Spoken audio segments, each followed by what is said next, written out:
Today on the newscast, Iran's drone dynasty grows as U.S. forces in Syria are targeted yet again. Get all the breaking details next.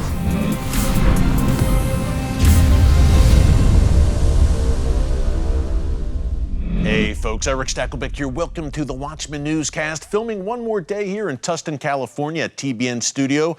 Southern California, not a bad place to be. We are right by the beach, but we have serious matters to discuss today, and I'm talking in particular about Iran's growing drone dynasty. Yes, the Iranian regime is becoming a drone superpower. Folks, I do not say that lightly. We will break down all the details in a minute. Before I do, I just want to encourage you to subscribe to the Watchman News channel right here on YouTube and click the notification bell so you get alerts every time a new video is posted. And a quick programming note, tomorrow, Wednesday, August 17th, we will have a Watchman Newscast live stream right here on the channel between 4 and 5 p.m. Eastern Time. So be sure to join us live and bring your questions for our Q&A session.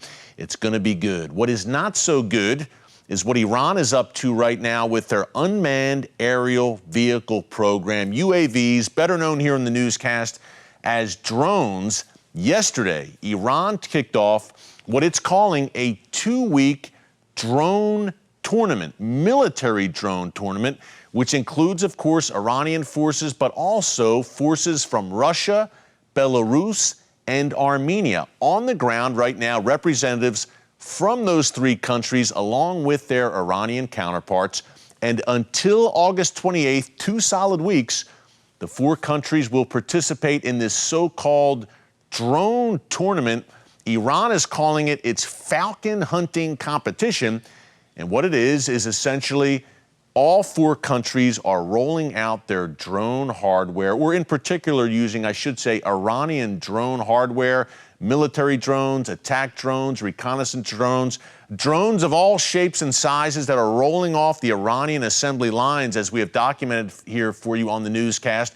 And it is a friendly competition, and the 4 countries' representatives from the 4 will judge the victor at the end of this 2-week competition, again, in which many different sorts of military drills and exercises will be conducted using Iran's advanced drones. Now, Iran has taken great pride over the past 2 years in particular of rolling their domestically produced drones off the assembly lines. We've showed you here in the newscast many times. I mean, you have smaller reconnaissance drones, you have attack drones, drones that can be packed with explosives and flown into a target.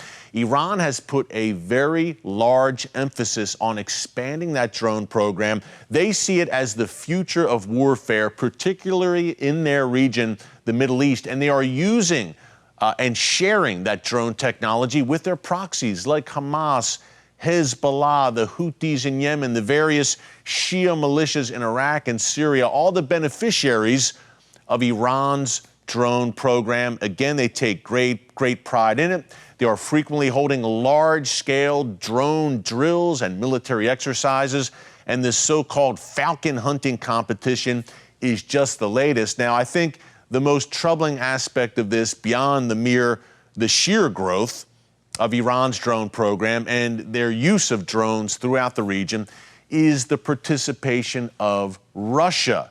Yes, Belarus and Armenia are there, but again, folks, another indicator that Vladimir Putin's regime is throwing in its lot more and more with Iran, and it's kind of a mutually, for them, beneficial relationship. Just last week, as we reported here in the newscast, Russia launched an Iranian satellite into space. But Iran, with the drone technology, is training Russians right now on the ground to use those Iranian drones. And I'm not just talking about the competition, the tournament that's going on this month, as we have reported here.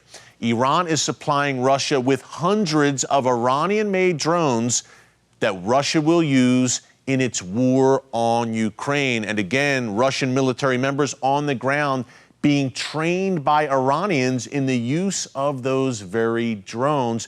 This is a growing alliance. It's not just a relationship, it is an alliance between Russia and Iran that is vastly growing. by leaps and bounds, and the two countries need each other. This is really no surprise on the face of it. Cooperation has increased over the past decades between Russia and Iran, but now that both countries are isolated in a sense and being targeted by Western sanctions, they have come even closer together. Before, I would say that Iran needed Russia more than Russia needs Iran, but since the Ukraine war kicked off back in February, Russia has also found itself isolated on the world stage, so it needs friends. And Iran has stood doggedly by Vladimir Putin, is supporting the Ukraine invasion, as has Bashar al-Assad in Syria, China, of course, Venezuela, Belarus, and other actors. So Putin is kind of shoring up his base right now, and Iran is certainly part of that. And Iran, again, needs their Russian and Chinese patrons to help them evade Western sanctions. So a nasty mix there of very unsavory actors all coming together. I've called it the gathering storm, the modern-day gathering storm against America, Israel as well. And it is happening right now. It is unfolding before our very eyes. And of course, we believe here in the newscast that this has prophetic implications, that the book of Ezekiel, chapters 38 and 39, unfolds or unpacks a coming war led by Russia, an invasion force, a latter days invasion force led by Russia and including Iran that will come against Israel. The good news is that invasion force will meet its demise on the mountains of Israel, but that day is coming, and we see the prophetic chess pieces moving on the board right now. Hey, before we go, speaking of drones and Iranian drones in particular, U.S. forces said yesterday, Monday, August 15th, that the Al-Tanf military base in Syria. Now, it's located near the Syrian-Jordanian border and a stone's throw from Iraq as well. They said that that base was targeted yet again, and some 900 U.S. troops, by the way, are still stationed in Syria, but that base in Syria was targeted yet again by attack drones. Now, the attack was repelled.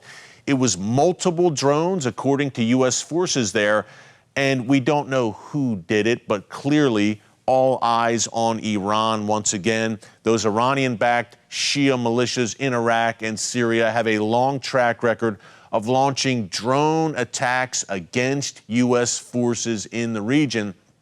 So the timing is very interesting. And thankfully, again, no one was injured. This attack was repelled, but the timing comes as Iran kicks off this 2-week drone tournament. It flexes its muscles, its drone know-how once again by getting its proxies to launch drones at a U.S. base, no less. And finally, on timing, this comes as the Iran nuclear deal. Folks, it's still on the table. U.S. negotiators are still at the table in Vienna, trying desperately to save this disastrous deal. Talk about boldness on the part of the Iranian regime. Not only targeting, as we laid out on yesterday's newscast, author Salman Rushdie on U.S. soil, targeting former Secretary of State Mike Pompeo, former National Security Advisor John Bolton on U.S. soil, now launching or getting its proxies to launch drones at a U.S. base, and yet they're still at the table. And the U.S. has not walked away. It's hard to see what will make the Biden administration finally throw up its hands and walk away from the table. They are desperate to forge a new Iran deal to the great detriment of the United States, Israel, Sunni Arab nations in the region, and the world. We're keeping a very close eye on it. Of course, we will break it down more tomorrow on that live stream again between 4 and 5 p.m. Eastern Time right here on the channel. We will be live and bring those questions for the Q&A session. Make them good. Tune in tomorrow for the live stream. Until then, thanks for being with us today. God bless you. And remember, never hold your peace.